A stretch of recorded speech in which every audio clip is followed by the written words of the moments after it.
नमस्कार साथियों, स्वागत है आपका हमारे यूट्यूब चैनल में। और हम देख रहे हैं हिंदी नेट सेट अध्ययन। इसमें हम देख रहे हैं परीक्षा गुरु यह उपन्यास। और परीक्षा गुरु उपन्यास में भी हम उन्हें 23वां प्रकरण देख रहे हैं। और इसमें जो है 23वां प्रकरण का नाम है प्रामाणिकता। और इसमें पोप की पंक्ति दी हुई है, एक प्रामाणिक मनुष्य परमेश्वर की सर्वोत्कृष्ट रचना है। एक प्रामाणिक मनुष्य परमेश्वर की सर्वोत्कृष्ट रचना है। यह पोप की लाइन है, पोप का कथन है। और यह प्रामाणिकता शीर्षक में दिया हुआ है, याद रखिए। इसमें जो है, इस प्रामाणिकता शीर्षक के अंतर्गत मदन मोहन जो है ब्रज किशोर कौन है, यानी ब्रज किशोर प्रामाणिक व्यक्ति है, वह ब्रज किशोर को लेकर बताया गया है। इसके अंतर्गत ब्रज किशोर कौन है, मदन मोहन की क्यों इतनी सहानुभूति हमदर्दी करते हैं, यानी ब्रज किशोर कौन है और मदन मोहन को इतना क्यों चाहते हैं। अब अच्छा, यानी वह ब्रज किशोर कौन है, एक वकील है। और वो वकील है, एक सरल स्वभाव का है, विद्वान व्यक्ति है। अस्थि छोटी है लेकिन अवस्था छोटी, यानी उम्र उसकी छोटी, यानी अनुभव उसके बहुत बड़े हैं। इसमें इस पुस्तक में अचूक है, यानी वह जो केस लड़ते हैं तो वह सच्चाई का साथ देने वाले ब्रज किशोर यहाँ पर बताए गए हैं। इसके थोड़ा सा अंश हमने कल पढ़ा था, इसके आगे का आज पढ़ेंगे। बहुधा लोग जानते होंगे कि जिम्मेवार कलो के काम है। एक प्रसिद्ध मनुष्य हो गया है, उसके समान काल में उसकी अपेक्षा बहुत लोग अधिक विद्वान थे। परंतु अपने ज्ञान को काम में लाने के वास्ते जेम्स वाट ने जितनी मेहनत की उतनी और ने नहीं की। उसने हर एक पदार्थ की बारीकियों पर दृष्टि पहुंचाने के लिए खूब अभ्यास बढ़ाया। वह बड़ई का पुत्र था। जब वह बालक था तभी अपने खिलौनों में से विद्या विषय ढूंढ निकालता था। उसके बाप की दुकान में ग्रहों को देखने की कले रखी थी, जिससे उसको प्रकाश और ज्योतिष विद्या का व्यसन हुआ। उसके शरीर में रोग उत्पन्न होने से उसको वैद्यक सीखने की रुचि हुई। और बाहर गांव में एकांत फिरने की आदत से उसने वनस्पति विद्या और इतिहास विषय किया। गणेश शास्त्र के औजार बनाते बनाते उसको एक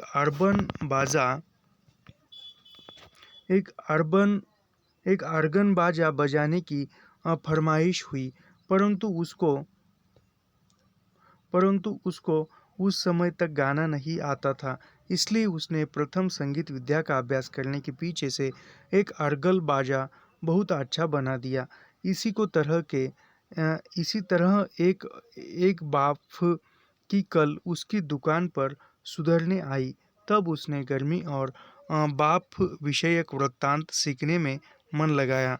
और किसी तरह की आशा अथवा किसी से उत्तेजन बिना इस काम में 10 बरस परिश्रम करके बाप की एक नई कल ढूंढ निकाली, जिससे उसका नाम सदा के लिए अमर हो गया। लाला ब्रज किशोर को संसारी सुख भोगने की तृष्णा नहीं है, और द्रव्य की आवश्यकता यह केवल सांसारिक कार्य निर्वाह के लिए समझते हैं। निस्वार्थ संसारी कामों की जरूरत के लायक परिश्रम और धर्म से रुपया पैदा किए पीछे बाकी का समय यह विद्याभ्यास और देश उपकारी बातों में लगा देते हैं। कौन? तो ब्रज किशोर। वह द्रव्य, यानी यहाँ पर पैसा, जितना खर्चे के लिए, घर चलाने के लिए पैसा आवश्यक है, उतना ही पैसा वो लेते हैं। इनके निकट उन गरीबों की सहायता करने में सच्चा पुण्य है जो सचमुच अपना निर्वाह आप नहीं कर सकते, या जिन रोगियों के पास इलाज कराने के लिए रुपया अथवा सेवा करने के लिए कोई आदमी नहीं होता। ये उन अनसमझ बच्चों को पढ़ाने लिखाने अथवा कारीगरी इत्यादि सिखा कर कमाने खाने के लायक बना देने में सच्चा धर्म समझते हैं। यानी जिसके पास काम नहीं उसको काम देने में, पढ़ाई लिखाई सिखाने में, या जो रोजगार देने में कौन ये करता है, तो वह ब्रज किशोर कहता है। याद रखिए, माँ बाप दरिद्रता अथवा मूर्खता से कुछ नहीं कर सके, या अपने देश में उपयोगी विधाओं की चर्चा फैलाने, अच्छी अच्छी पुस्तकों का और भाषाओं से अनुवाद करवाकर अथवा नई बनवा कर अपने देश में प्रचार करने और देश के सच्चे शुभचिंतक और योग्य पुरुषों को उत्तेजन देने और कलों की अथवा खेती आदि की सच्ची देश हितकारी बातों के प्रचलित रखने में सच्चा धर्म समझते हैं। परंतु शर्त यह है कि इन सब बातों में अपना कुछ स्वार्थ न हो, अपनी नामवारी का लालच न हो, किसी पर उपकार करने का बोझ न डाला जाए, बल्कि किसी को खबरहीन होने पाए। इन्हें थोड़ी आमद में अपने घर का प्रबंध बहुत अच्छा बांध रखा है। इनकी आमदनी मामूली नहीं है, तथापि जितनी आमदनी आती है उससे खर्च कम किया जाता है और उसी खर्च में भावी विवाह निबाह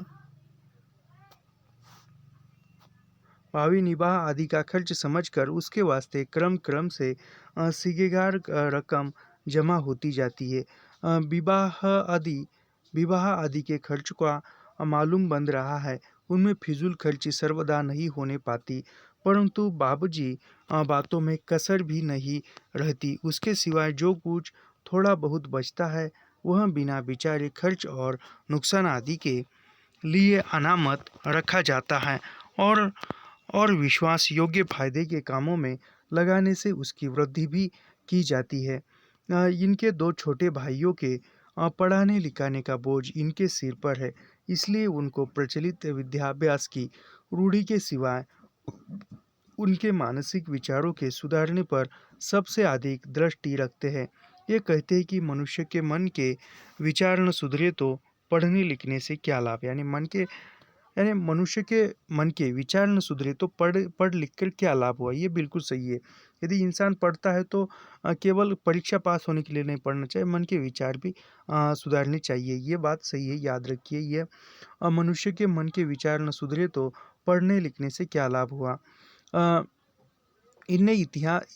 इन्हें इतिहास और वर्तमान काल की दशा लिखा कर भले बुरे कामों के परिणाम और उनकी बारीकी उनके मन पर अच्छी तरह बैठा दी है। तथापि ये अपनी अपनी दूरदृष्टि से अपनी संभाल में गलफत नहीं करते, उन्हें कुसंगति में नहीं बैठने देते। यह उनके संग ऐसी युक्ति से बरतते हैं जिसमें न वो उद्धत होकर ठिठाई करने योग्य होने पावे, न भय से उचित बात करने में संकोच करे।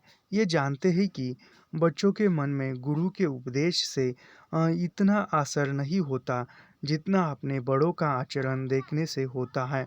इसलिए उनको मुख से उपदेश देकर उतनी बात नहीं सिखाते जितनी अपनी चाल चलन से उनके मन पर बैठाते हैं। ब्रज किशोर ब्रज किशोर को सच्ची सावधानी से हर एक काम में सहायता मिलती है। सच्ची सावधानी मानो परमेश्वर की तरफ से इनको, यानी सच्ची सावधानी यानी परमेश्वर के तरफ से इनको हर एक काम की राह बताने वाली उद्देश्यता है।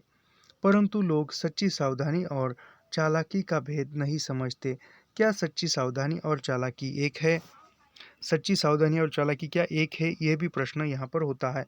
मनुष्य प्रकृति में बहुत सी उत्तम उत्तम वृत्ति मौजूद है, परंतु सावधानी के बराबर कोई हितकारी नहीं है। यानी प्रकृति में मनुष्य के हित की बहुत सारी वस्तुएं जो है मौजूद है, लेकिन सावधानी से बढ़कर कोई हितकारी वस्तु नहीं है। सावधान मनुष्य केवल अपनी तबीयत पर ही नहीं, औरों की तबीयत पर भी अधिकार रख सकता है। यानी सावधान मनुष्य जो है खुद की तबीयत पर नहीं तो औरों की तबीयत पर भी अपना अधिकार रख सकता है। दूसरों से बात करते ही उसका स्वभाव पहचाना जाता है और उसके काम निकालने का ढंग जाता है। यदि मनुष्य में और गुण साधारण हो और सावधानी अधिक हो तो वह अच्छी तरह का काम चला सकता है, परंतु सावधानी बिना और गुण से काम नहीं निकाल सकता, यानी सावधानी बिना और गुण गुण पहचाने नहीं जा सकते। इस तरह सावधानी उत्तम पुरुषों के स्वभाव में होती है। यानी सावधानी किसके स्वभाव में होती है? तो सावधानी जो है उत्तम पुरुष के स्वभाव में होती है, याद रखिए।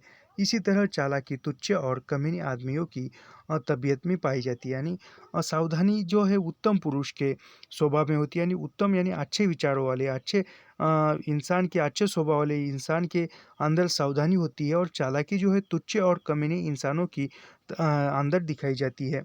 सावधानी हमको उत्तम उत्तम बातें बताती है और उनसे प्राप्त प्राप्त करने के लिए उचित मार्ग दिखाती है।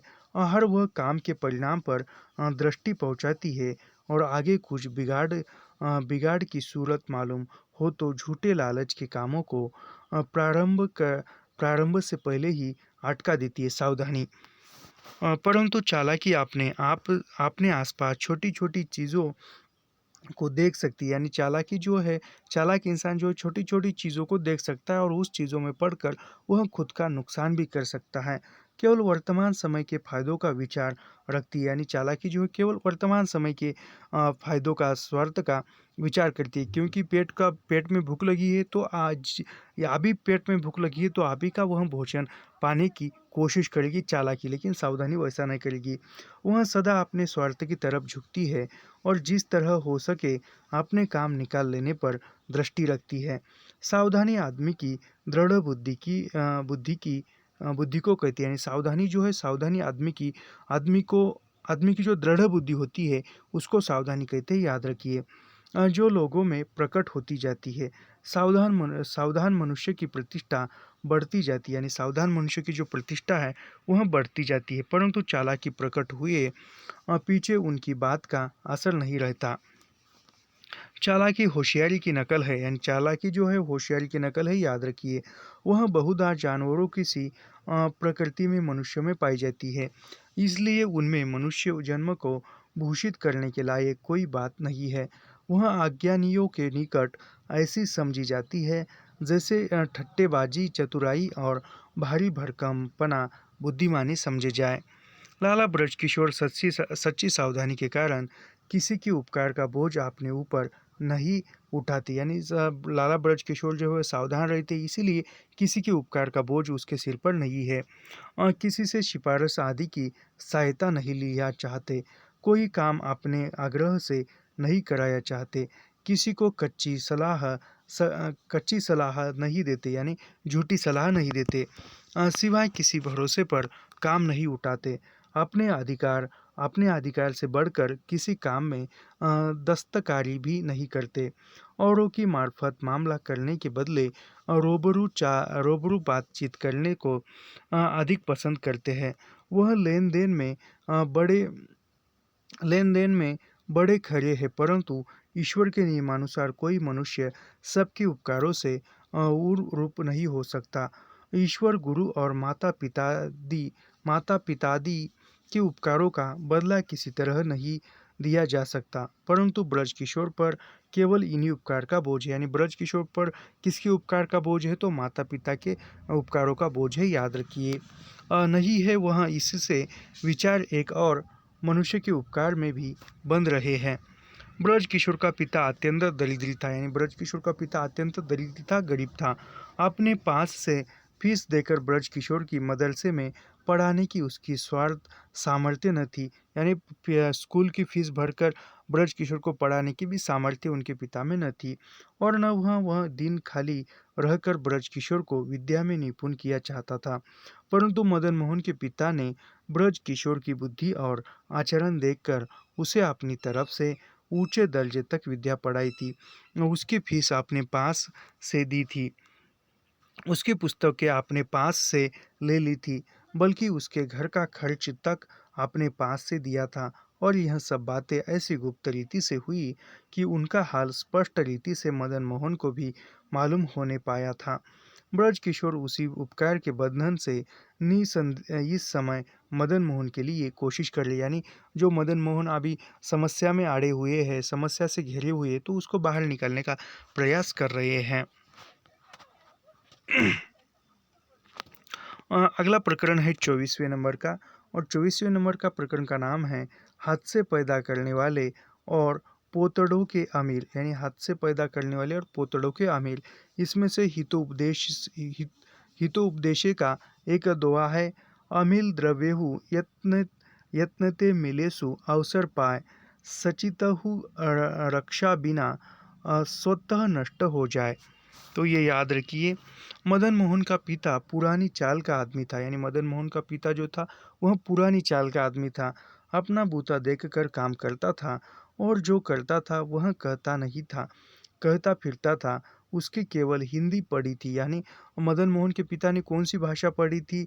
पर्याय दिए जाएंगे, बंगाली, अंग्रेजी, पारसी, मलयालम, तेलुगु, मराठी, हिंदी। तो हिंदी पढ़ी थी, याद रखिए। मदन मोहन के पिता ने हिंदी पढ़ी थी, याद रखिए। आजकल ऐसे ही छोटे छोटे प्रश्न पूछ रहा है रचना के अंतर्गत से, इसी दृष्टिकोण से हम भी लाइन टू लाइन, पंक्ति दर पंक्ति रचनाएं पढ़ा रहे हैं। बहुत सीधा साधा मनुष्य था, परंतु व्यापार में बड़ा निपुण था। यानी ब्रज मदन मोहन का पिता ने हिंदी पढ़ी थी और वह एक सीधा साधा व्यक्ति था, लेकिन व्यापार में निपुण था। सावकारे में उनकी बड़ी साख थी। वह लोगों की देखा देखी नहीं, अपनी बुद्धि से व्यापार करता था। उनके थोड़े व्यापार में अपनी सावधानी से, यानी मदन मोहन का पिता हिंदी पढ़ी थी और वो व्यापार में निपुण था, औरों के बुद्धि से नहीं, खुद के बुद्धि से वह व्यापार करता था। बहुत दौलत पैदा की थी। इस समय जिस जिस तरह बहुधा मनुष्य तरह तरह की बनावट और अन्याय से औरों की जमा मारकर साहूकार बन बैठते हैं, सोने चांदी के जगमगाहट के नीचे अपने घोर पापों को छिपाकर सज्जन बने रहते हैं। यानी औरों का पैसा लेकर रखना और झूठे बोलकर पैसे लेना, या ऐसे ही किसी को चोरी चकारी करके लेना, यानी एक अनैतिक मार्ग से पैसा कमा लिया था मदन मोहन के पिता ने, और इसीलिए मदन मोहन ने वो सारा पैसा ऐसे ही उड़ा दिया।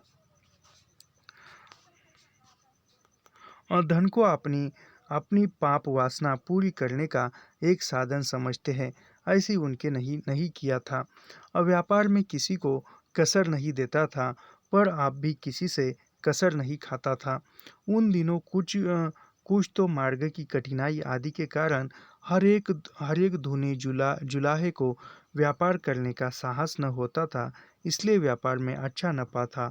दूसरे वह वर्तमान दशा और होनहार बातों का प्रसंग समझकर अपनी सामर्थ्य मुजीब हर बार नए रोजगार पर दृष्टि पहुंचाया करता था, इसलिए मक्खन उनके हाथ लग जाता था। यानी वह एक समझ कर ये कर यानी सावधानी से वो व्यापार करते थे।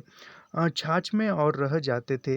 कहते हैं कि एक बार नई खाने की पन्ने की खड़ बाजार में बिकने आई, परंतु लोग उनकी असलियत को न पहचान सके और उससे खरीदकर नगीना बनाने का किसी को हौसला बना हुआ, परंतु उसकी निपुणाई से उसकी दृष्टि में यह माल जम गया था, इसलिए उसने बहुत थोड़े दामों में खरीद लिया और उसके नगीने बनाकर भली भांति लाभ उठाया। उसी समय से उसकी जड़ जमी और पीछे वह उसे और व्यापार में बढ़ाता गया, परंतु वह आप कभी बढ़कर न चला। वह कुछ तकलीफ से नहीं रहता था, परंतु लोगों को झूठी भड़क दिखाने के लिए फिजूल खर्ची भी नहीं करता था। यानी लोगों को दिखाने के लिए भी वह फिजूल खर्ची नहीं करता था। कौन? मदन मोहन का पिता। अ, उसकी सवारी में नागौरी बैलों का एक सुशोभित तांगा था। यानी मदन मोहन के पिता ने हिंदी पढ़ी थी और वह एक सावधान व्यक्ति थे, व्यापारी थे, और वह किसके यानी मदन मोहन के पिता कौन से रथ पर जाते थे? तो घोड़े के रथ पर जाते थे, गधे के रथ पर जाते थे। तो नागौरी बैलों का एक सुशोभित तांगा था, उस तांगे में जाते थे। घोड़े के तांगे में या कौन से तांगे में? तो नागौरी बैलों के तांगे में जाते थे, याद रखिए।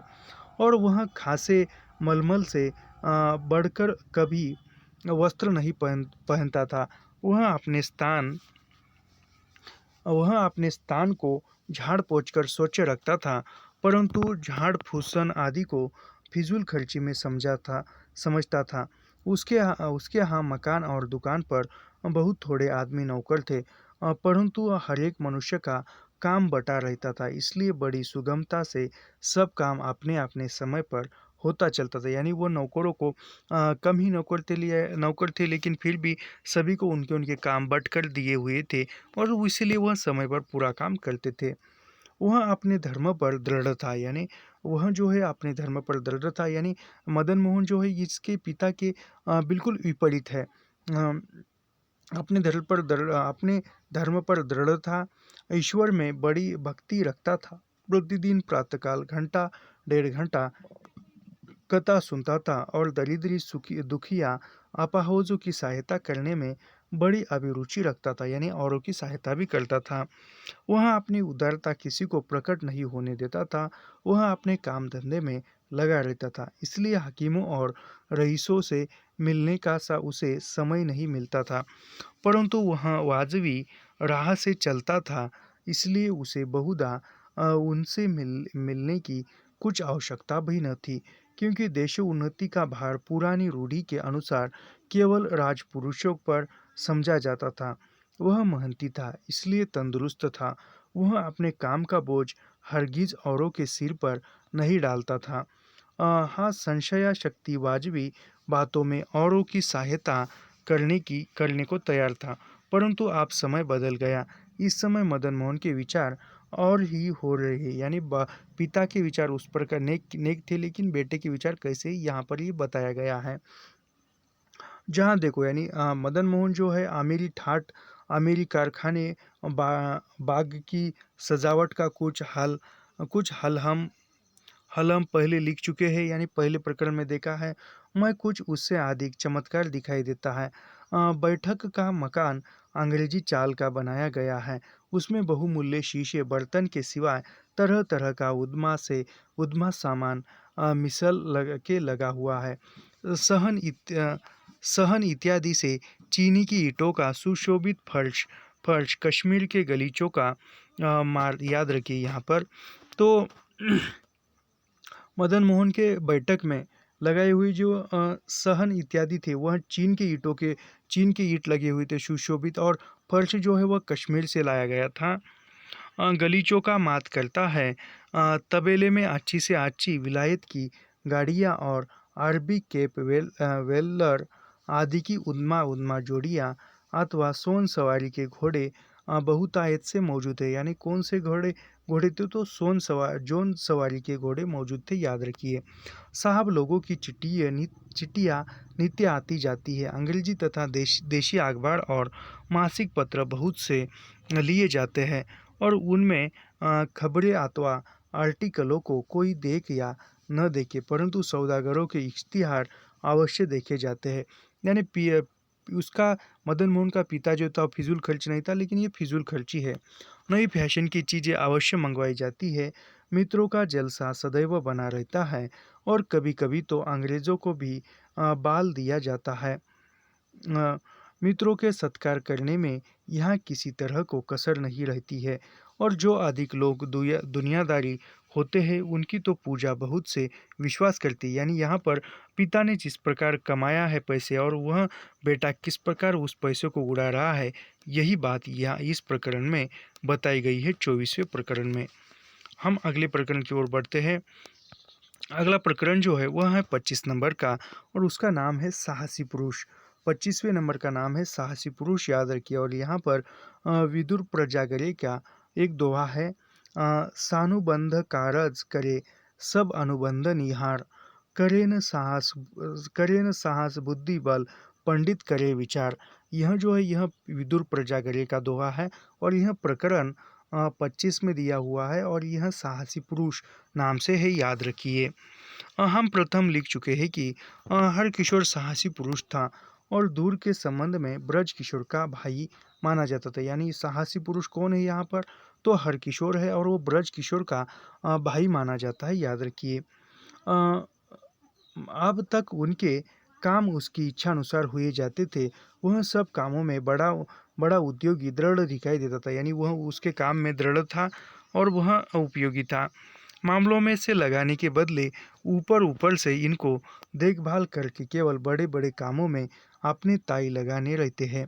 और बड़े बड़े आदमियों में प्रतिष्ठा पाने की विशेष रुचि, यानी मदन मोहन को जो है बड़े बड़े आदमियों में प्रतिष्ठा पाने की विशेष रुचि थी। उनके हर एक आमिर के यहाँ अपनी आवाजाई कर ली थी और वह सबसे मेल रखता था, यानी सबसे मेल रखता था। उसके स्वभाव में जल्दी होने के कारण वह निर्मूल बातों पर सहसा विश्वास कर लेता था, यानी वो स्वभाव का चंचल था और चंचल चंचल था, इसलिए निर्मूल यानी मामूली बातों पर भी वह विश्वास रखता था। वह झटपट उनका उपाय करने लगता था। उनके बिना विचारे कामों से निस्तर जिस तरह बिना विचारा नुकसान हो जाता था, इसी तरह बिना विचारे फायदे भी इतने हो जाते थे जो विचार करने से किसी प्रकार संभव न थे। और जब तक उसके काम अच्छी तरह संपन्न हुए जाते थे, उसको प्रतिदिन अपनी उत्पत्ति उन्नति दिखाई देती थी, यानी जैसे जैसे काम सफल हो जाते थे वैसे लिए उसको लगता था कि हमारी मेरी उन्नति हो रही है। सब लोग उसकी बात मानते थे। उसका मन बढ़ता जाता था और वो अपना काम संपन्न करने के लिए अधिक अधिक परिश्रम करता था, परंतु जहाँ किसी बात में उसका मन रुका, उसकी इच्छानुसार काम न हुआ, किसी ने उसकी बात दुखली दी अथवा उसको शाबाशी न मिली, वहाँ वह तत्काल आग आग हो जाता था, यानी कोई किसी ने उसकी बात नहीं सुनी, किसी ने उसका कहना नहीं माना, तो वो तुरंत वो गुस्सा हो जाता था, आग हो जाता था, यानी गुस्सा हो जाता था। हर एक काम को बुरी निगाह से देखने लगता था। उसकी कारगुजारी में फर्क आ जाता था और वह नुकसान से खुश होने लगता था।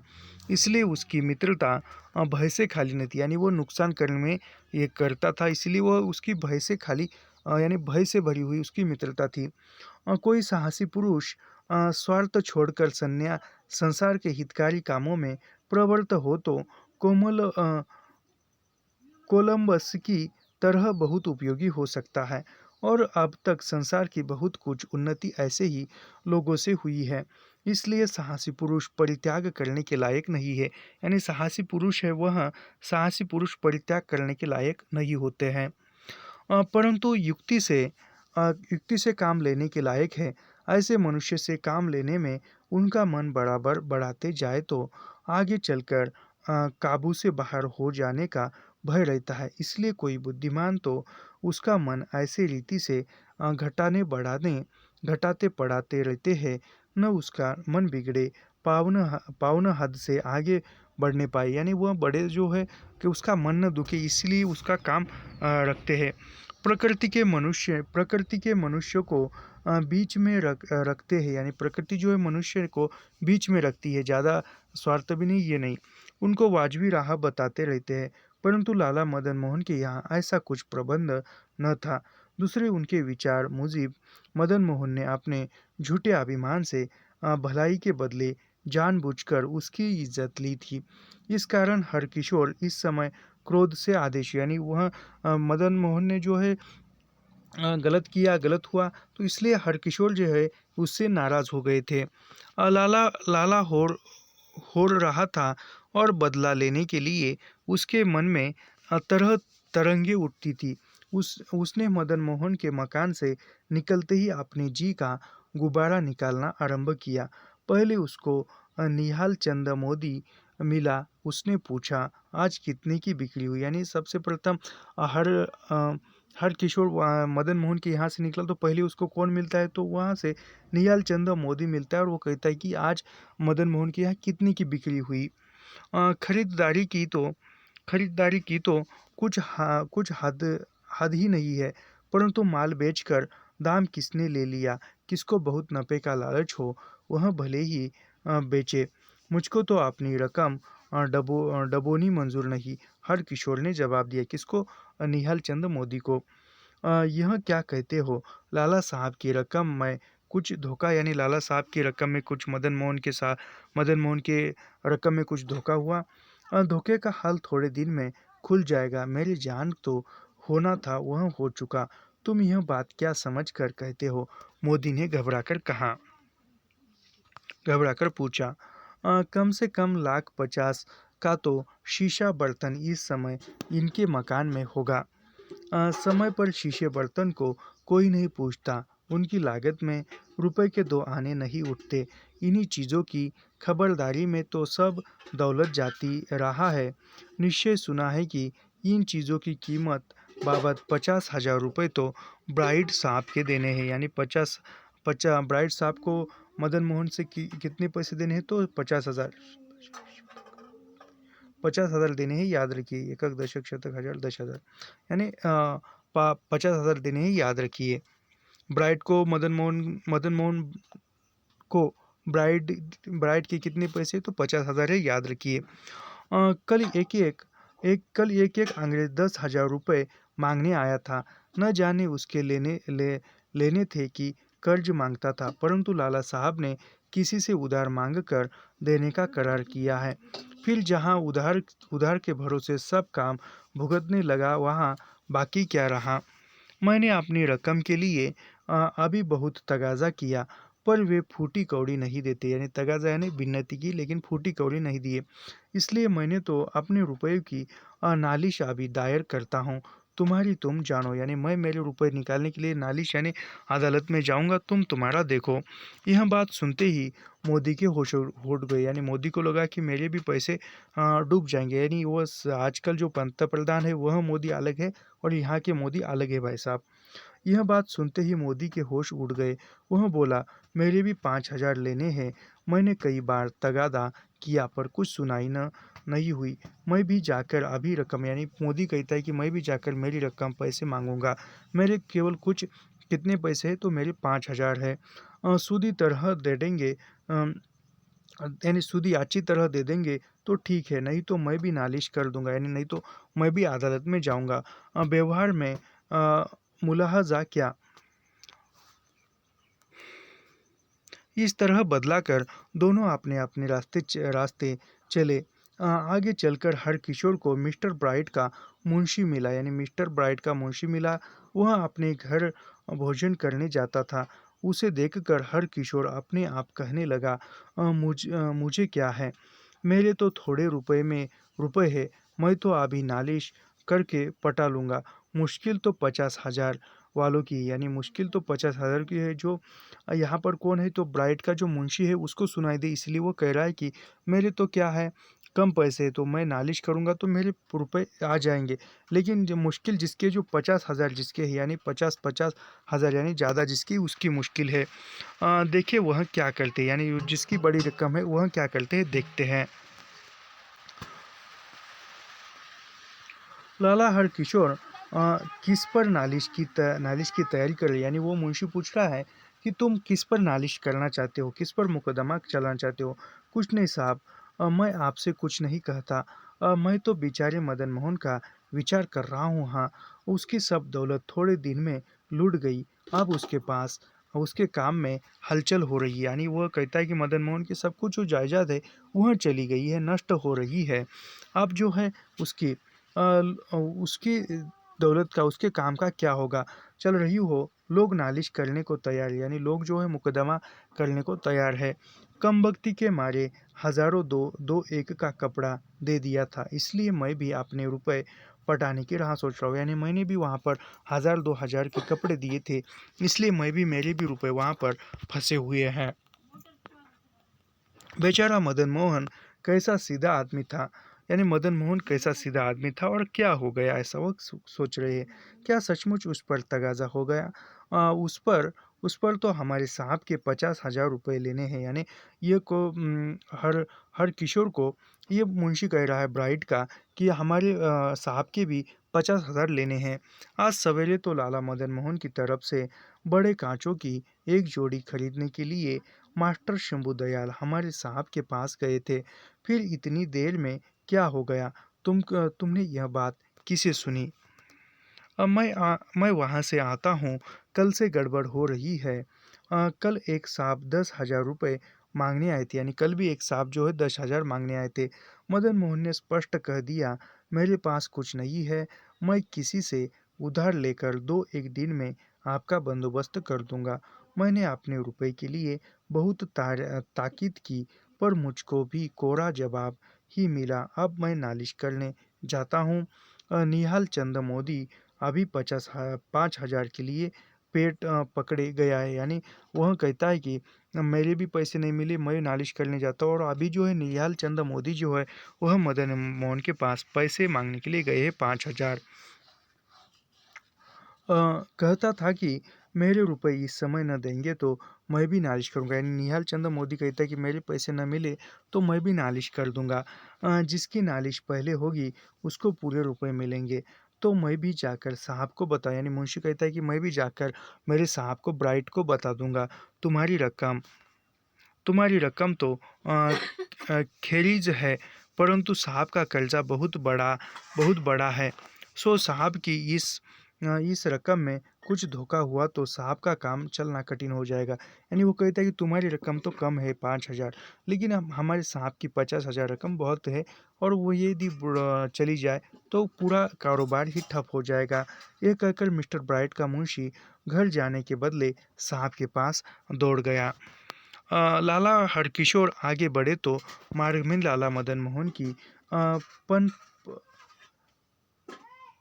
5500 की खरीदी से 3 घोड़े लिए हुए आगाह सन जान लाला मदन मोहन के मकान की तरफ आ रही थी। यानी हरकिशोर आगे बढ़े तो वहां पर जो 5500 में खरीदे हुए जो 3 घोड़े थे वह घोड़े आए थे। उसको देखकर हर किशोर कहने लगे, यही घोड़े लाला मदन मोहन ने कल खरीदे थे। माल तो बड़े फायदे से बिका, पर दाम पट जाए तब जानिए। अ, दाम की क्या है, हमारा हजारों रुपए का काम पहले से पड़ा चुका है।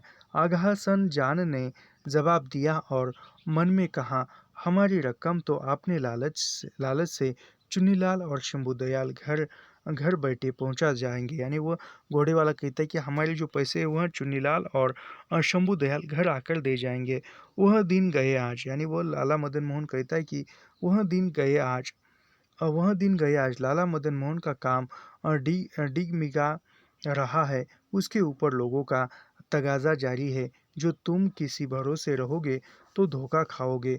जो काम करो अच्छी तरह सोच समझ कर करो। ये कह रहा है उसको, घोड़े वाले को। कल शाम को तो काल लाला साहब ने हमारे यहाँ आकर ये घोड़े पसंद किए थे, फिर इतनी देर में क्या हो गया। अ, जब तेल अ, जब तेल चुक जाता है तो दिए बुझने में क्या देर। यानी जब दिए दिए के अंदर का तेल समाप्त हो जाता है तो दिया बुझने में समय ही क्या लगता है। चुनीलाल शंभुदयाल सब तेल चाट गए गए। ऐसे ऐसे चूहों की घात लगे पीछे भला क्या बाकी रह सकता है।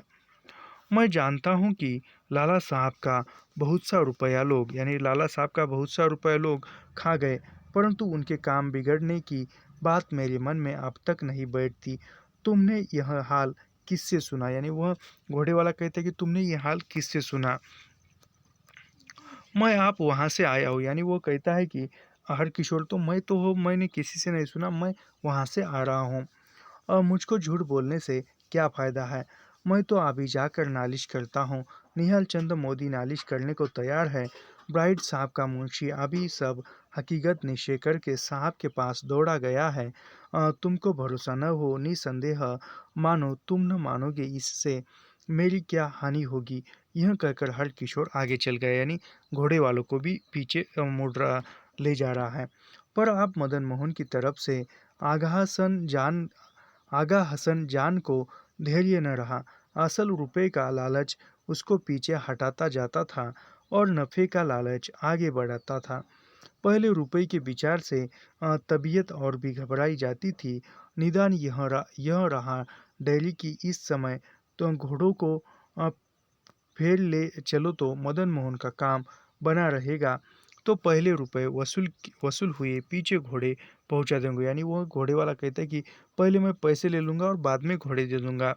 इधर हरकिशोर मार्ग में जो मिलता था उससे वह मदन मोहन का हाल दिवाले का हाल बराबर कहता था। यानी जो भी रास्ते में मिलता था उनको उसका हालचाल मदन मोहन के कैसी दशा है बताता था। सब बातें बाजार में होती थी, इसलिए एक से कहने में 5 और सुन लेते, और उन 5 के मुख से 50 यह हाल तत्काल मालूम हो जाता था। फिर 50 से 500, 500 में और 500 में से 5,000 फैलते क्या देर लगती है। यानी इससे यानी एक को बता रहे तो दूसरे 2 लोग सुन रहे हो, ये 3 सुनते तो ये 3 औरों को बताएँगे, वो 3 औरों को, ऐसे वो बढ़ता जा रहा है उसकी सब कुछ। और अधिक आश्चर्य की बात यह थी कि हर एक आदमी अपनी तरफ से भी कुछ न कुछ नोन मिर्च लगा ही देता था।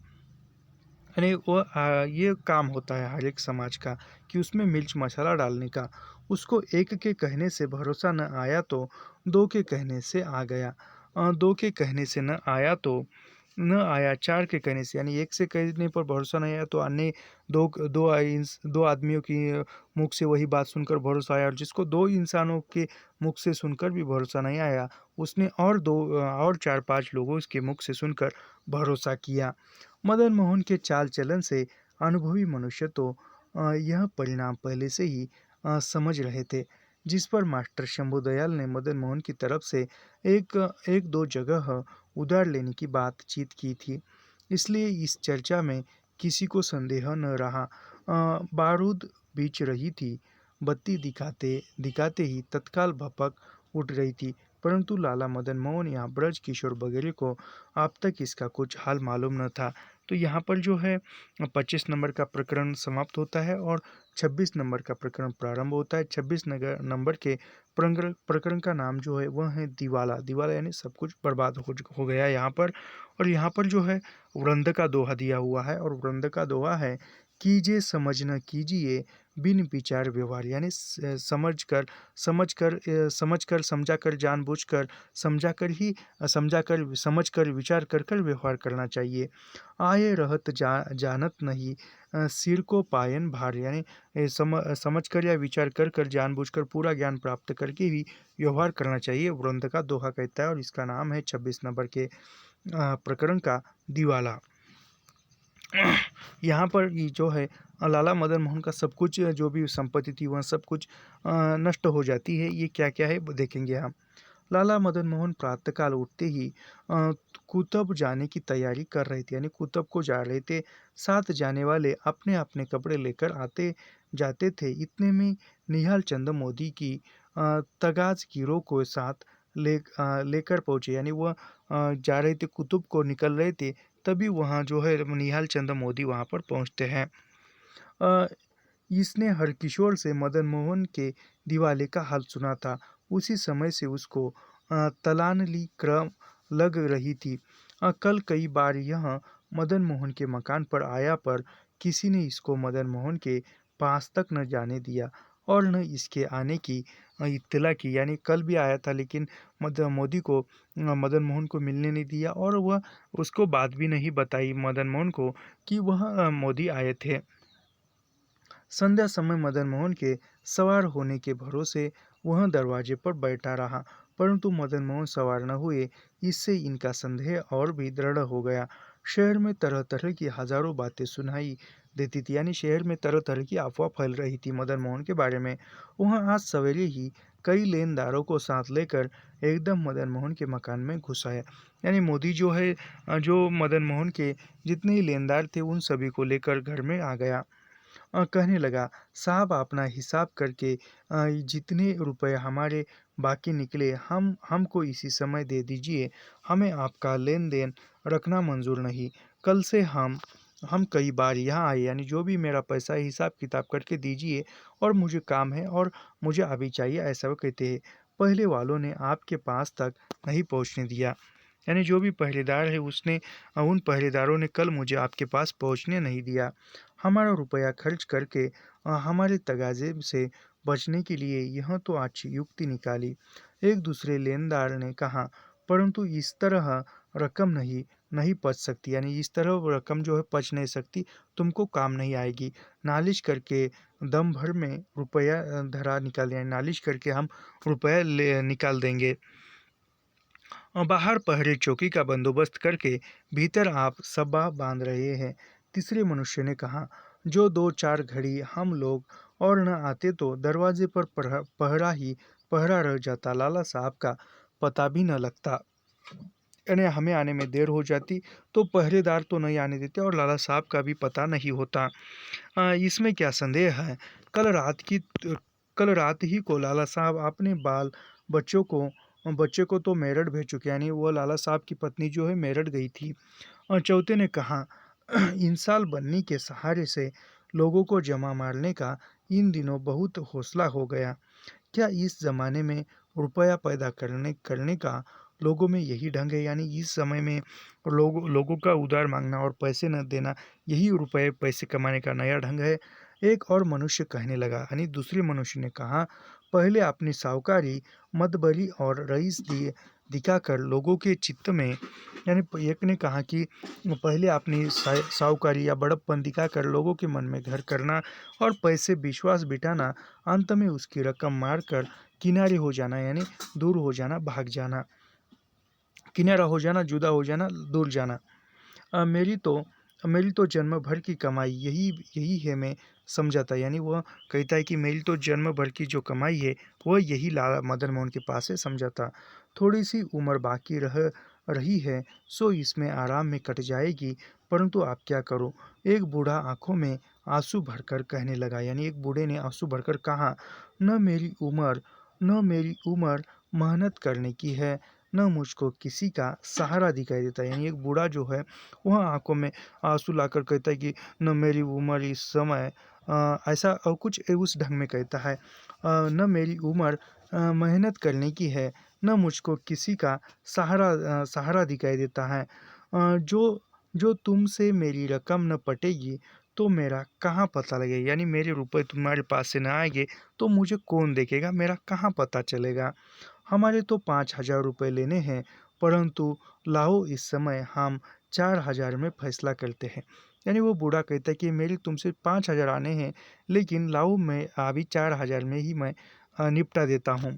एक लेनदार ने कहा, औरों की जमा मारकर सुख भोगने में क्या आनंद आता है? एक और मनुष्य बोला कि औरों की सुख मा औरों की जमा, यानी औरों की जमा पूंजी का पैसा मारकर तुम्हें क्या सुख भोगने में क्या आनंद आता है? इतने में और बहुत से लोगों की भीड़ बढ़ गई, यानी इतने में और लेनदार जो है आ गए। वह चारों तरफ से मदन मोहन को घेर कर अपनी अपनी कहने लगे, मदन मोहन की ऐसी दशा कभी काहे को हुई थी। उसके होश उड़ गए। चुन्नीलाल शंभूदयाल वगैरह लोगों को, यानी चुन्नीलाल शंभूदयाल लोगों को धैर्य देने लगे, और चुन्नीलाल और शंभूदयाल इन्होंने ही सबसे अधिक मदन मोहन को डुबोया था, याद रखिए। वगैरह लोगों को धैर्य देने की कोशिश करते थे, परंतु उनको कोई बोलने ही नहीं देता था। जब कुछ देर खूब गड़बड़ हो चुकी, लोगों का जोश कुछ नरम हुआ, तब चुन्नीलाल पूछने लगा, आज क्या है? यानी वह लोगों ने चिल्ला चिल्ला कर, कुछ उनकी ऊर्जा खत्म हुई, ऊर्जा खत्म हुई तो जोश कम हुआ, तो फिर चुन्नीलाल ने कहा, आज क्या है? सबके सब एकाएक, यानी आज क्या है, सबके सब एकाएक तेजी तेजी में कैसे आ गए? ऐसी गड़बड़ से कुछ भी लाभ न होगा, यानी ऐसी गड़बड़ करोगे तो कुछ लाभ न होगा। कुछ कहना हो तो धीरे से समझा कर कहो, यानी कुछ कहना चाहते हो तो धीरे में समझा कर कहो, ऐसे गुस्से में मत बोलो। हमको और कुछ नहीं कहना, हम तो अपनी रकम चाहते हैं। निहाल चंद ने जवाब दिया। निहाल चंद मोदी कहता है कि हमें औरों से कुछ लेना देना नहीं है, हमारी जो भी रकम है, जो भी पैसे है, वह हमें हमारे चाहिए। हमारी रकम हमारे पल्ले डालो, फिर हम कुछ गड़बड़ न करेंगे। दूसरे ने कहा, कुछ पहले आपने लेने लेने का चिट्ठा बताओ, अपनी अपनी दस्तावेज दिखाओ, हिसाब करो, उस पर तुम्हारा रुपया तत्काल चुका दिया जाएगा। मुंशी चुन्नीलाल कहते, यानी मुंशी चुन्नीलाल कहते कि तुम्हारा जो भी तुम्हारा लेने का हिस्से पैसे है, उसकी लिखी हुई चिट्ठी दिखाओ, कि उसकी सिग्नेचर दिखाओ, दस्तावेज दिखाओ और हिसाब दिखाओ, और फिर तुम्हारा रुपया दिया जाएगा। मुंशी चुन्नीलाल कहते हैं, यह लो, हमारे पास तो यह रुका है, हमारा हिसाब यह रहा। यानी वो कहता है कि हमारा हिसाब ये रहा, इस रसीद को देखिए, हमने तो अभी रकम भुगताई है। इस तरह पर चारों चारों तरफ से लोग कह रहे हैं, यानी वो चारों तरफ से वो लिखे हुए दस्तावेज दिखा रहे हैं।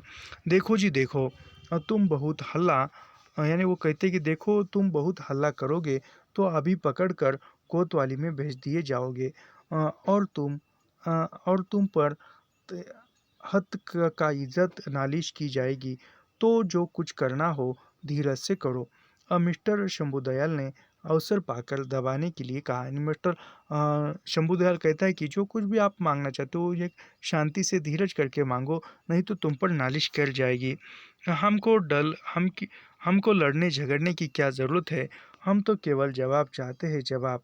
मिले पीछे आपसे पहले हम नालिश कर देंगे, निहाल चंद ने सबकी तरफ से कहा। निहाल चंद कहता है कि आपसे पहले ही हम नालिश कर देंगे, ऐसा वो कहते हैं।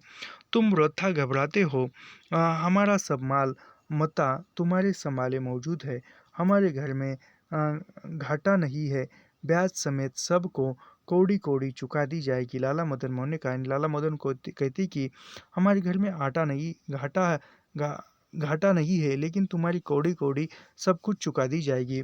कोरी बातों से नहीं भरता, यानी वो कहते हैं कि कोरी बातों से नहीं, निहाल चंद कहता है कि कोरी बातों से जी नहीं भरता, आप अपना वही खाता दिखा दे, क्या लेना है, क्या लेना है, क्या देना है, माल कितना है। यानी वह कहता है कि निहाल चंद आप तुम्हारे पास की जो भी लिखा पढ़ी का दस्तावेज है वह दिखा दो, कितना लेना है कितना नहीं पता चल जाएगा।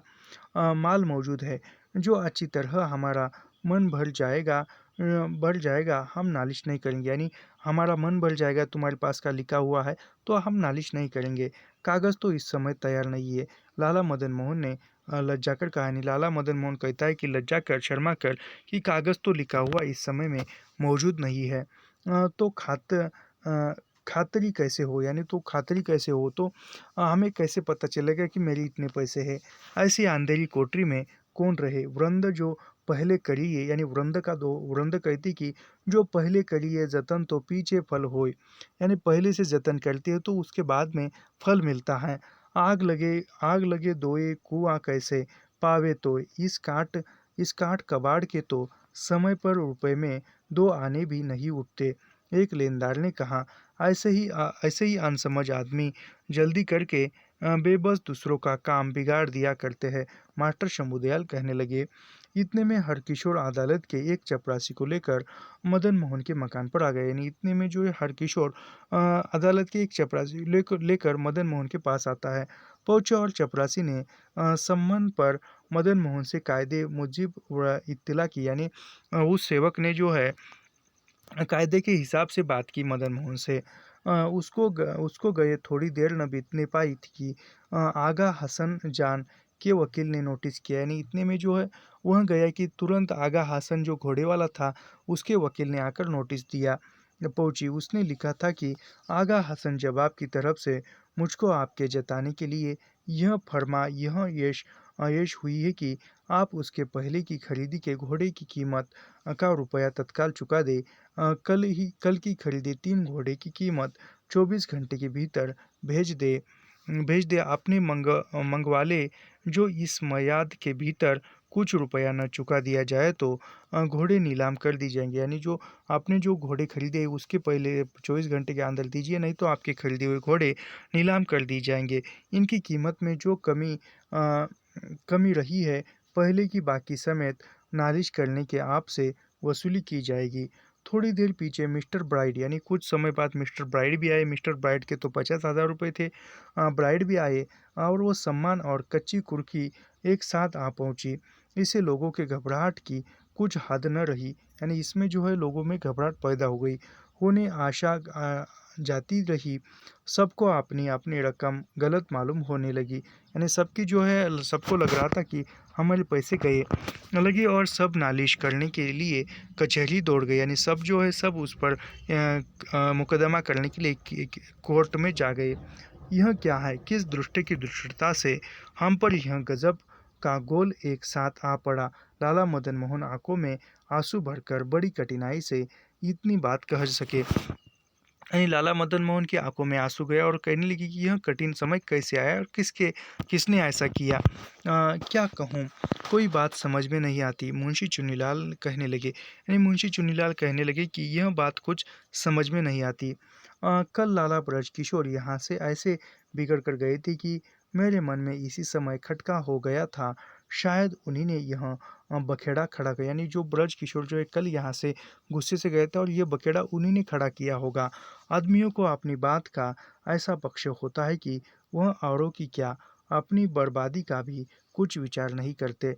परमेश्वर ऐसे ऐसे हठीले से बचाए। हर किशोर का ऐसा हौसला नहीं मालूम होता और वह कुछ बखेड़ा करता तो उसका असर कल मालूम होना चाहिए था। अब तक क्यों नहीं, यानी हर किशोर, मैंने ब्रज किशोर कहा, हर किशोर। प्रथम तो निहाल चंद कल से अपने मन में घबराहट होने का हाल हाल आप कह चुका था। दूसरे हर किशोर की तरफ से नालिश दायर होकर सम्मन आ गया।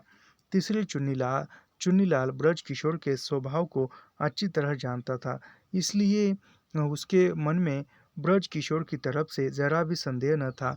परंतु वह हर किशोर की अपेक्षा ब्रज किशोर से अधिक डरता था, इसलिए उसने ब्रज किशोर को ही अपराधी ठहराने का विचार किया। अफसोस जो दुराही को अपराधी किसी तरह स्वार्थनी निर्दोष और धर्मात्मा मनुष्यों पर झूठा दोष लगाते हैं अथवा अपना कसूर उन पर बरसाते हैं, उनके बराबर पापी संसार में, यानी वो सब तरह से मदन मोहन जो है सभी लेनदारों ने घेर रखा है। और वो सभी लेनदार जो है पैसे, और वह पैसे मांगने के लिए आए और मदन मोहन जो है बिल्कुल घबरा गया है। अभी यहाँ पर 27वां प्रकरण प्रारंभ होता है।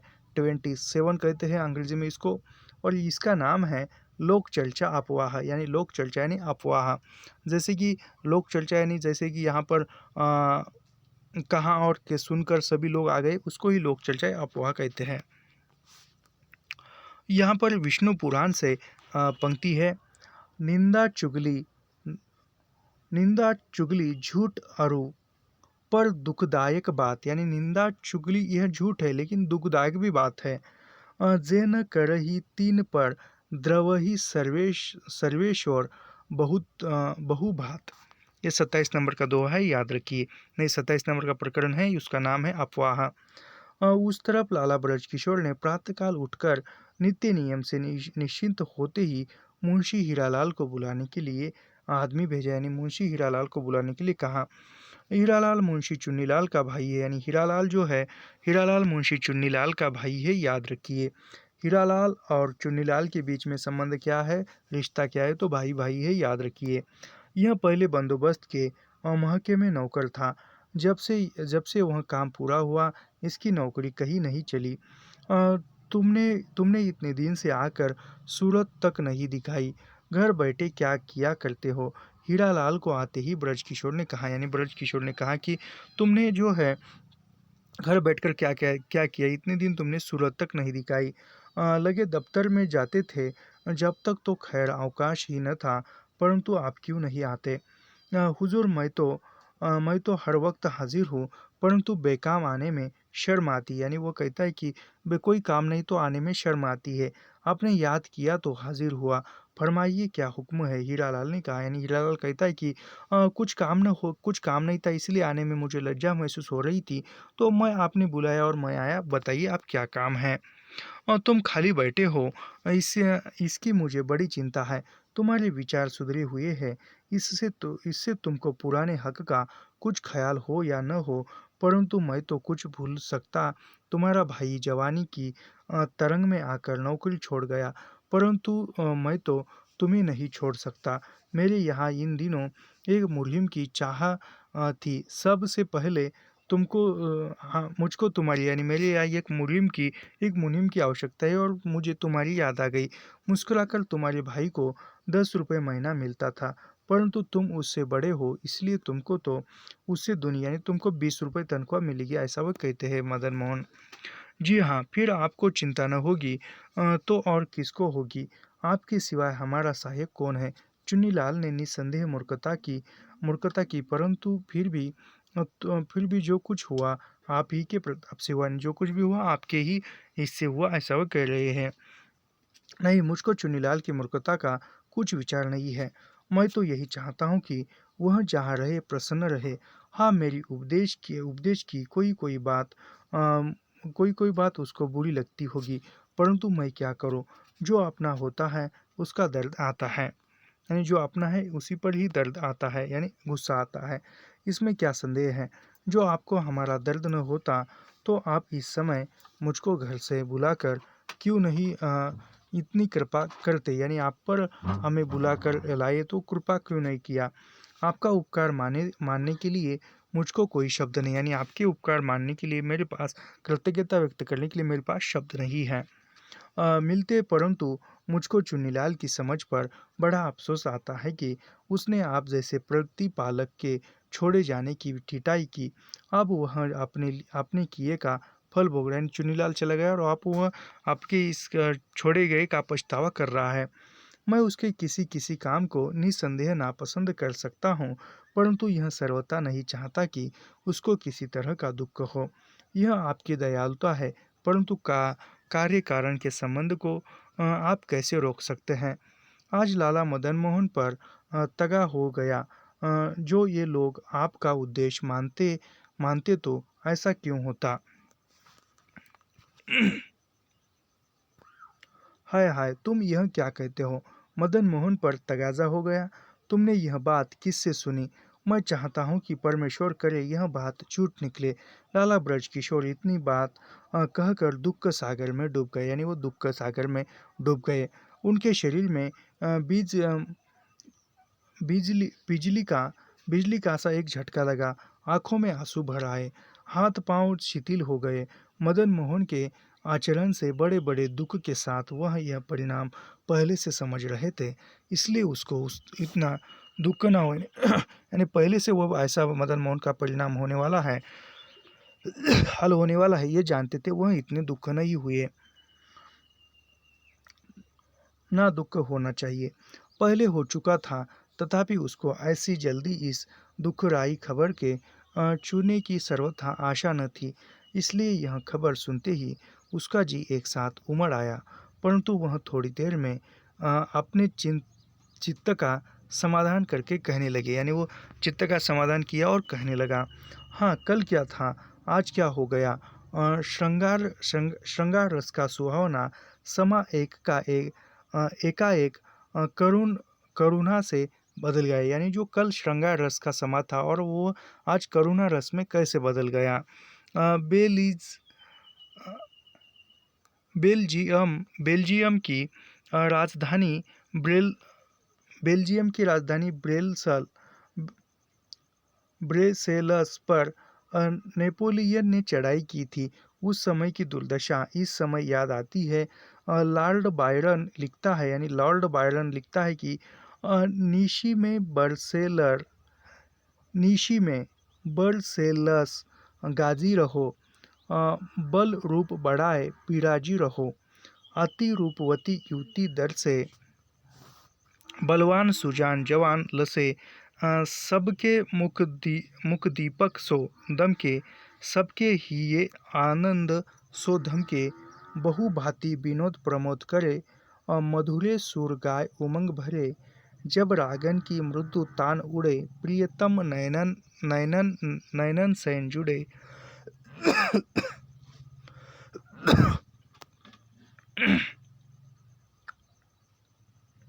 चहु और सुखी सुख छाया रहो, जनु ब्याहन दंड निदान भयो। पर मौन रहो अबिबिलोइत, यह होत भयानक शब्द कीते। डरपो जिन चंचल वायु बहे, अथवा रथ दौड़त आवत अहे। प्रिय नाचहु नाचहु ना रहो, अपने सुख की अवधि न करो।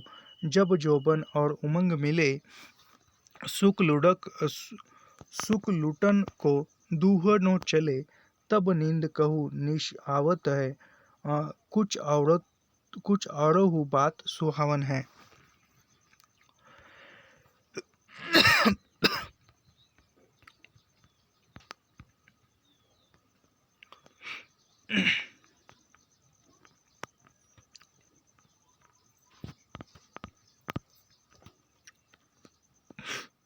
राम राम राम राम, यह हुजूर क्या फरमाते हैं।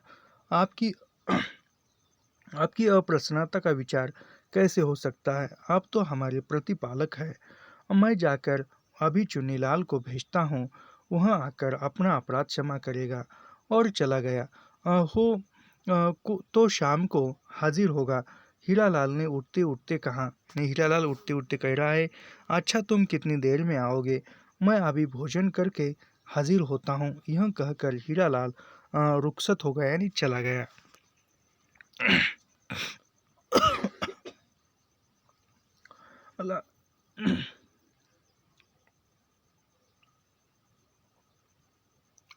लाला ब्रजकिशोर अपने मन में विचारने लगे कि अब चुन्नीलाल से सहज सहज मेल हो गया, यानी चुन्नीलाल को सहज मेल हो गया।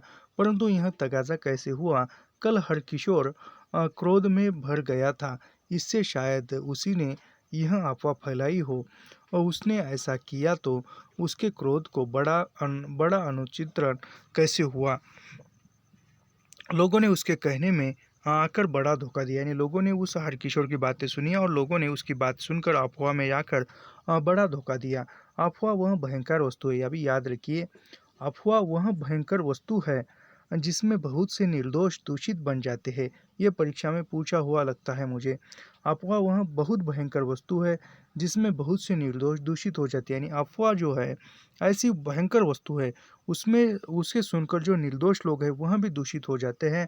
बहुत लोगों के जो में रंज पड़ जाते हैं, बहुत लोगों के घर बिगड़ जाते, किसमें? अफवाह में आकर। हिंदुस्तानियों में अब तक विद्या का व्यसन नहीं है, समय की कदर नहीं, यानी हिंदुस्तानियों में विद्या का व्यसन यानी पढ़ाई करने का व्यसन नहीं है, ज्ञान अर्जन करने का लालसा नहीं है, यानी विद्या का व्यसन नहीं है, समय की कदर नहीं, यानी वो समय की भी कदर नहीं करते हिंदुस्तानी। भले बुरे कामों की बुरी पहचान नहीं, यानी भला अच्छा काम कौन सा, बुरा काम कौन सा, यह भी इसकी वह नहीं जानते हिंदुस्तानी। यहाँ के निवासी अपना बहुत समय औरों के निज बातों पर ये याद रखिए, यह जो है भारतेंदु का जो निबंध है, भारतवर्ष उन्नति कैसे हो सकती है, वहाँ पर भी इस प्रकार का कथन है, याद रखिए। यानी विद्या का व्यसन नहीं है, समय की कदर नहीं है, भले बुरे कामों की पूरी पहचान नहीं है, इसलिए यहाँ के लोग, यानी इसलिए यहाँ के निवासी अपना बहुत समय औरों के निजी की बातों पर हंसिया लगाने में और इधर उधर की जट्टल हकमे में खो देते हैं। इसमें इस तरह तरह की अफवाहें पैदा होती है और भले मानस को ही झूठी निंदा अफवाह की जहरी पवन में मिलकर उसके संशय को धुंधला करती है। इन अफवाह फैलाने वालों में कोई दुर्जन खाने कमाने वाले में कोई दुष्ट नहीं, यानी ऐसे अफवाह फैलाने वाले दुष्ट ये हो जाते हैं। औरों की निंदा करने वाले, यानी औरों की निंदा करने वाले औरों की निंदा करने वाले हैं, और औरों को पापी ऐसे भी है जो आप किसी तरह की योग्यता नहीं रखते, इसलिए अपना भरम बढ़ाने को बड़े बड़े योग्य मनुष्यों की साधना भूलों पर टीका करके आप उसके बराबर बना चाहते हैं, या तो अपना दोष छुपाने के लिए दूसरे के दोष यानी अपना दोष छुपाने के लिए दूसरों के दोष दिखाने में आते हैं, दिखाते फिरते हैं, या किसी की निंदित चर्चा सुनकर आप उससे जुदे बने रहते हैं, उसकी चर्चा फैलाने में शामिल हो जाते हैं और किसी लाभदायक वस्तु से केवल अपना लाभ स्थिर रखते हैं, स्थिर करने के लिए औरों के आगे उसकी निंदा करते हैं, यानी हम खुद का लाभ उठाने के लिए औरों की निंदा करते हैं। और बहुत से निठुले ऐसे ही है जो अपना लाभ जताने के लिए या अपना स्वार्थ पूरा करने के लिए औरों की निंदा करते हैं। तो 27वें प्रकरण में यही था, और 28वां प्रकरण है यहाँ पर, और उसका नाम है फुट का काला मुंह, यानी फुट का मुंह काला, फुट का काला मुंह यहाँ पर है। और यहाँ पर जो है किसका, यहाँ पर गंग कवि का एक पंक्ति है गंग कवि की, याद रखिए। फुट का मुंह काला, फूट गए हीरा की बिकनी कनी हाट हाट, काहूँ घाट मोल काहूँ बाट मोल, मोल को लयो, टूट गई लंका फूट मिलियो जो विभीषण है, रावण समेत बस आसमान को गयो, कहे कवि गंग दुर्योधन सो छत्रधारी, तनक तनक के फूटते गुमान बाकोने गयो, फूटते तर्क उठ जात बाजी चौपेर की, आसन के फूटे कहूँ कौन को भलियो भयो। यह गंग कवि की उक्ति है, याद रखिए। थोड़ी देर पीछे मुंशी चुन्नीलाल आ पहुंचा। फिर चुन्नीलाल आ जाते हैं, परंतु उसके चेहरे का रंग उड़ गया था। यानी चुन्नीलाल आ गया और उसके चेहरे का रंग उड़ गया था। लाश से उसकी आंखें, यानी वह शर्मा के आ गया था। प्रथम तो उसकी सलाह से मदन मोहन का काम बिगड़ा। दूसरी उसकी, यानी चुन्नीलाल की सलाह से ही मदन मोहन का काम जो है बिगड़ा था। ब्रज किशोर ने उसके साथ ऐसा उपकार किया, इसलिए वह संकोच के मारे धरती में समाया जाता था। तुम इतने क्यों लजाते हो? यानी वो कहते कि ब्रजकिशोर, तुम इतने क्यों लजाते हो, शर्माते हो? मैं तुमसे ज़रा भी अप्रसन्न नहीं हूँ। यानी मैं तुमसे अप्रसन्न नहीं हूँ, प्रसन्न हूँ, खुश हूँ। किसी किसी बात में तो मुझको अपनी ही भूल मालूम होती है। यानी वो कहते कि मदन मोहन, किसी किसी बात में मुझे मेरी ही भूल, मेरी कुछ गलती हुई मालूम होता है।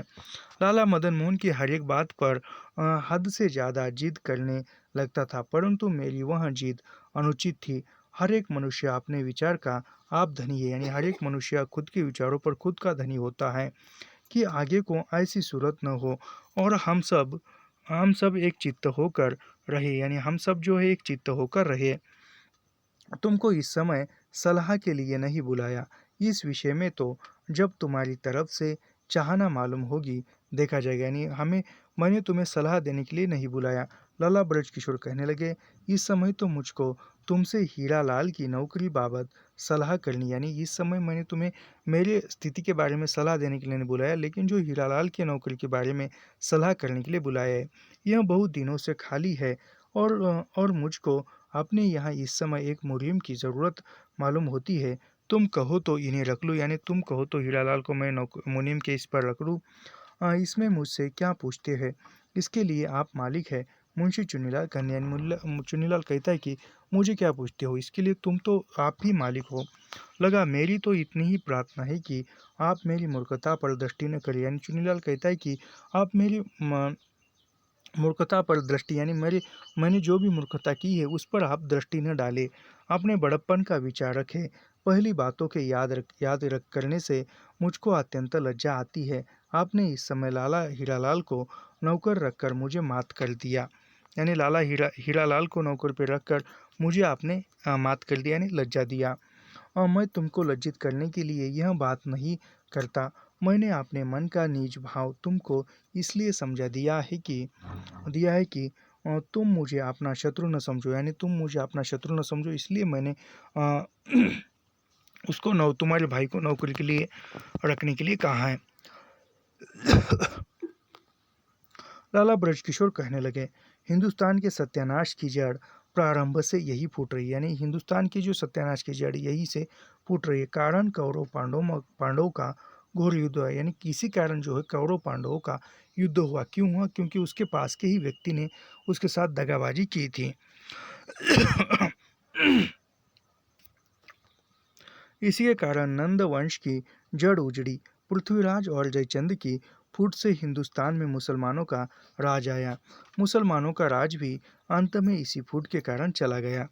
100 सवा 100 बरस की लेकर आप तक हिंदुस्तानियों में कुछ ऐसे अप्रबंध फूटे, और यानी कुछ 125 वर्षों के पहले से ही हमारे देश में ऐसी प्रथा चली आ रही है।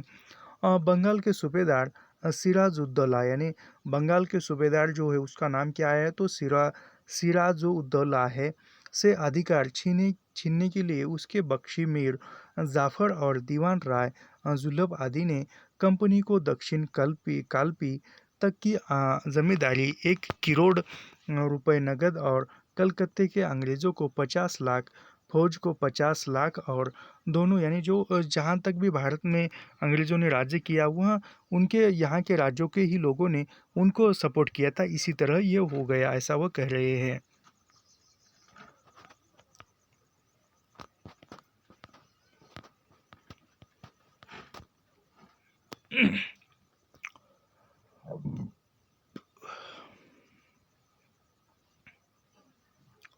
यहाँ पर राजकुमार शैल सिंह, उसका बेटा प्रताप सिंह, यानी राजकुमार शैल सिंह और उसका बेटा प्रताप सिंह, इन दोनों का जिक्र आया है। आदि की अनुसूची में से वह कटम कटा हुई कि 5 बरस के भीतर भीतर उसके वंश में सिवाय दिलीप सिंह नामी एक बालक के कोई न रहा। उसका राज्य भी कंपनी के राज्य में मिला गया। किसी ने सच कहा है, अल्पसार हो बहुत मिल करे, बड़ों सो जोर, जो गज को बंधन करे तृप नहीं निर्मित डोर। इसलिए मैं आपस की फुट को सर्वथा अच्छी नहीं समझता। तुम मेरे पास से गए थे, इसलिए मुझको तुम्हारे कामों पर विशेष दृष्टि रखनी पड़ती थी, परंतु तुम अपने जी में कुछ और ही समझते रहे। चलो खैर, अब इन बातों की क्या चर्चा करनी की हो। मदन मोहन चुन्नीलाल को कह रहा है, आप यह क्या कहते हैं? आप मेरे बड़े हैं, मैं आपका बर्ताव और तरह से समझ सकता था। चुन्नीलाल ने कहने लगा, आपने बचपन से मेरा पालन किया, यानी चुन्नीलाल कहता है कि आपने बचपन से मेरा पालन पोषण किया, मुझे बड़ा किया, मुझको पढ़ा लिखा कर आदमी बनाया, इससे बढ़कर कोई क्या उपकार करेगा। मैं अच्छी तरह जानता हूँ कि आपने मुझसे जो कुछ भला बुरा कहा मेरी भलाई के लिए कहा, यानी जो कुछ भी आपने भला बुरा मुझको कहा मेरी भलाई के लिए कहा। अपने बालक को मारती है, यानी माँ जो है अपने बालक को मारती है, दूसरे से कुछ नहीं करती। यदि आपको हमारे प्रतिपालन की चिंता मन से न होती, तो ऐसे कठिन समय में लाला हीरालाल को घर से बुलाकर नौकरी न दे, यानी यदि आपको हमारी चिंता न रहती तो मेरे भाई को बुलाकर नौकरी न रख देती थी आप। भाई, आप तो तुमने वही खुशामद की आच्छादा लच्छा लच्छेदार बातें छेड़ दी। लाला ब्रजकिशोर ने हंसकर कहा, आपके जी में आपके जी में मेरी तरफ का संदेह हो रहा है, इससे आपको ऐसी ही भ्यासता होगी, परंतु इसमें कौन सी बात आपको खुशामद की मालूमी हुई? मनुस्मृति में कहा है, यहाँ पर मनुस्मृति का ये आया है, जिक्र आया है, याद रखिए। मनुस्मृति में कहा गया है, आकृति चेष्टा भाव गति वचन रीति अनुमान नयन सैन मुख मुख कांति लक मन की रुचि पही चान। ये लाला ब्रजकिशोर कहने लगे, तुम कहते हो कि आपने जो कुछ भला बुरा कहा मेरी भलाई के लिए कहा, परंतु उस समय तुम यह सर्वथा नहीं समझते कि तुम्हारे कामों से यह स्पष्ट करना जाता था कि तुम मेरी बातों से अप्रसन्न हो, और तुम्हारा अप्रसन्न होना अनुचित न था, क्योंकि अम, क्योंकि मेरी बातों से तुम्हारा नुकसान होता था। मुझको इस बात पीछे विचार आया, मुझको इस समय इन बातों से जताने की ज़रूरत न थी, परंतु मैंने इसलिए जता दी कि मैं भी सच झूठ को पहचानता हूँ। सच्चाई बिना मुझसे सफाई न होगी, यानी सच्चाई जाने बिना मुझ में कोई सफाई न होगी। यह मदन मोहन कहते हैं, आपकी मेरी सफाई क्या, सफाई और बिगाड़ बराबर वालों में हुआ करती है, यानी सफाई और बिगाड़ बराबर वालों में होती है। आप तो मेरे प्रतिपालन हैं, आपकी बराबरी मैं कैसे कर सकता हूँ? मुंशी चुन्नीलाल कहता है कि आपकी बराबरी मैं कैसे कर सकता हूँ? यह तो बहाने साजी की बातें हैं, सफाई के ढंग और ही हुआ करते हैं। मुझको तुम्हारा सब भेद मालूम है, परंतु तुमने अब तक कौन सी बात खुल के कही, यानी मदन मोहन कहते हैं कि ब्रज किशोर कहता है कि तो तुम्हारी सब बातें मुझे मालूम है, लेकिन अब तक तुमने मेरी कौन सी बात ऐसे खुलकर कही? लाला ब्रज किशोर कहने लगे, मैं पूछता हूँ कि तुमने मदन मोहन के यहाँ यानी लाला ब्रज किशोर कहता है कि तुमने मदन मोहन के यहाँ से सिवाय तनख्वाह के, यानी सिवाय तुम्हारी जो भी महीने में पेमेंट आती थी उसके सिवा और कुछ नहीं लिया, तो तुम्हारे पास 8-10 हज़ार रुपये कहाँ से आ गए? यानी तनख्वाह के सिवा तुमने मदन मोहन के पास से कुछ नहीं लिया, क्योंकि ब्रज किशोर जो है वकील है, तो वह कहता है कि तुम्हारे तनख्वाह के सिवा कुछ पैसे नहीं लिए, तो तुम्हारे पास से 8 हज़ार रुपये कहाँ आए? मिस्टर ब्राइड इत्यादि से तुम जो कमीशन लेते हो, यानी मिस्टर ब्राइड या अन्य दुकानदारों से तुम जो कमीशन लेते हो, उसका हाल मैं उनके मुख से सुन चुका हूँ, यानी तुम जो कमीशन लेते हो उसका हाल मैं सुन चुका हूँ। तुम्हारी और शंभू दयाल की हिस्सा पत्ती का हाल मुझे बहुत, यानी तुम्हारी और चुन्नीलाल और शंभू दयाल जो भी अन्य दुकानदारों से मदन मोहन को वस्तुएं खरीद कर जो भी कमीशन लेते थे, वह मुझे पता है। हरकिशोर और निहाल चंद गली गली तुम्हारी धूल उड़ाते फिरते हैं, यानी यह किसने बताया ब्रज किशोर को? हरकिशोर और निहाल चंद ने बताया। मैं नहीं जानता कि जब इसकी चर्चा अदालत तक पहुंचेगी तो तुम्हारे लिए क्या परिणाम होगा, यानी ब्रजकिशोर कहता है कि मैं नहीं जानता कि यह चर्चा तुम्हारी अदालत में जाएगी तब तुम पर क्या आ जाएगा। मैंने केवल तुमसे सलाह करने के लिए यह चर्चा छेड़ी थी, परंतु तुम उसके छिपाने में अपनी सब अक्लमंदी खर्च करने लगे, तो मुझको पूछने में क्या प्रयोजन है? जो कुछ होना होगा समय पर, यानी जो कुछ भी होगा समय आने पर हो जाएगा। आप क्रोध न करें, मैंने हर काम में आपको अपना मालिक माना है। चुन्नीलाल कहता है कि आप गुस्सा मत निकालिए, मैंने हर काम में आपको अपना मालिक माना है, प्रतिपालन समझ रखा है। मेरी भूल क्षमा करें और मुझको इस समय से अपना सच्चा सेवक समझते रहिए। चुन्नीलाल ने कुछ कुछ कुछ र डरकर कहा, आप जानते ही कि कुम्मे का बड़ा खर्च है। इसके वास्ते मनुष्य को हजार तरह के झूठ सच बोलने पड़ते हैं। यानी वो कहता है कि चुन्नीलाल कि बहुत बड़ा खर्च है, कुनबे का बहुत बड़ा खर्च है, और इस खर्चा निभाने के लिए आदमी को, इंसान को तरह तरह के झूठ और सच बोलने पड़ते हैं। यहाँ पर वृंद का जिक्र आया है। उदर भरण के कारण ने प्राणी करत इलाज, यानी वृंद कहता है कि उदर भरण के यानी जीने के लिए, जीने के कारण प्राणी, इंसान जो है अनेक इलाज करता है जीने के लिए। उदर भरण के कारणे प्राणी करत इलाज, नाचे बाजे रन भीचे, राचे काज आकाज।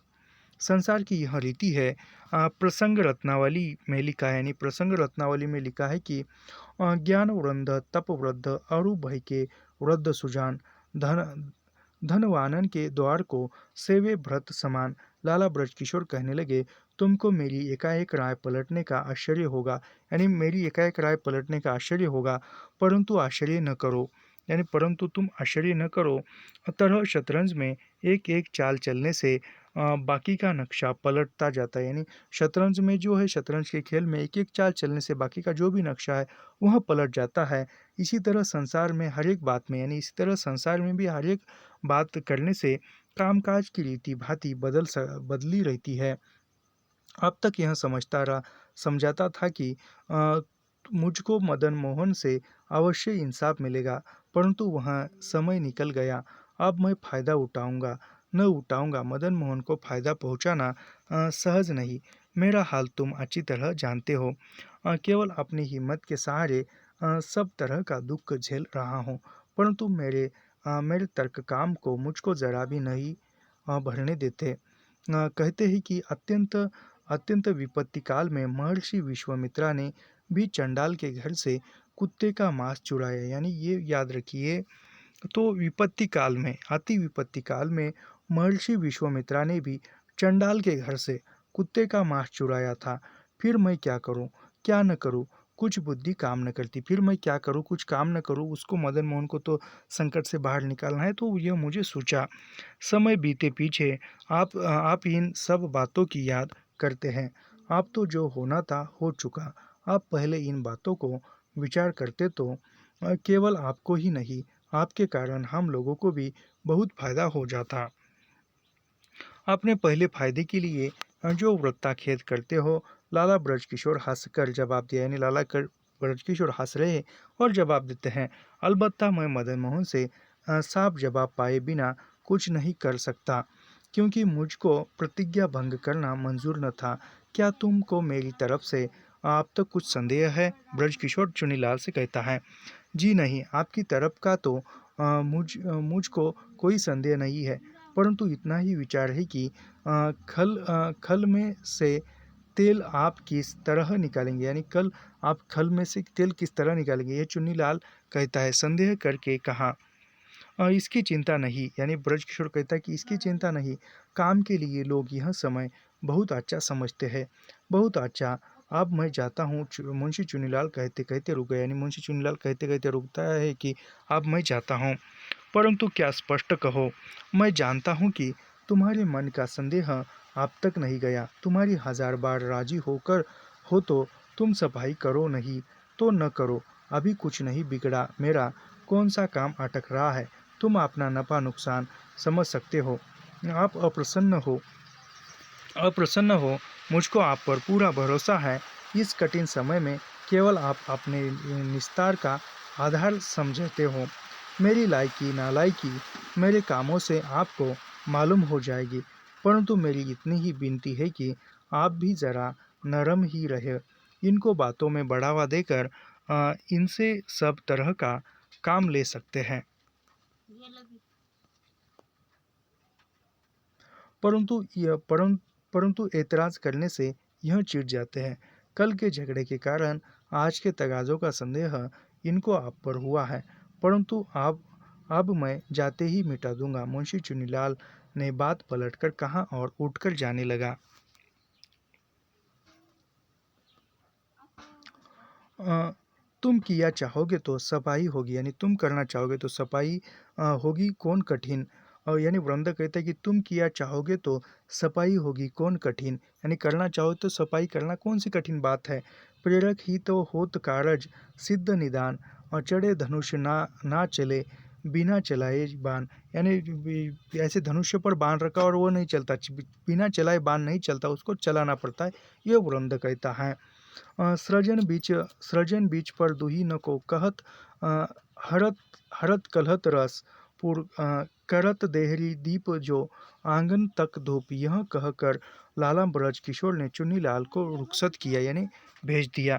चुन्नीलाल ने चित्त पर ब्रज किशोर की कहन हीरालाल, यानी हीरालाल को की नौकरी से बड़ा असर हुआ, यानी हीरालाल की नौकरी पर इसकी बातों का बड़ा असर हुआ। अब तक ब्रज किशोर की तरफ से उसका मन पूरा साफ न था। यह बातें ब्रज किशोर ने स्वभाव से इतनी उल्टी थी कि ब्रज किशोर के इतने समझाने पर भी चुन्नीलाल का मन भरा। वह संदेह के झूल में लोटे खा रहा था और बड़ा विचार करके उसके यह युक्ति सोची थी। कुछ दिन दोनों को दम में रखो, ब्रज किशोर को मदन मोहन की सफाई की उम्मीद पर ललचाता रहूं और इस काम की कठिनाई दिखा दिखा कर अपना उपकार जताता रहूं। मदन मोहन को अदालत के मुकदमे में ब्रज किशोर से मदद लेने की पट्टी पड़ा हूँ, पर बेपरवाही जताने के बहाने से दोनों में परस्पर काम की बात खुलकर न होने दूँ, जिसमें दोनों का मिलान होता रहे, उसके चित्त को धैर्य मिले। सफाई के आसान शिष्टाचार की बातें दिन दिन बढ़ती जाए, परंतु चित्त की सफाई न होने पाए और दोनों की कुंजी मेरे हाथ रहे। ब्रज किशोर चुन्नीलाल की मूर्खता से उसके मन की धुक्कड़ पुक्कड़ पहचानता था, यानी ब्रज किशोर जो है चुन्नीलाल के मन की जो ये है हलचल है पहचानता था, इसलिए उनके जाति बार हीरालाल ने भेजने की ताकीद कर दी थी। यह जानता था कि हीरालाल बेरोजगारी से तंग है, यानी वह जानता था कि ब्रज किशोर हीरालाल जो है बेरोजगारी से तंग है, इसलिए वो बुलाने पर आ जाएगा।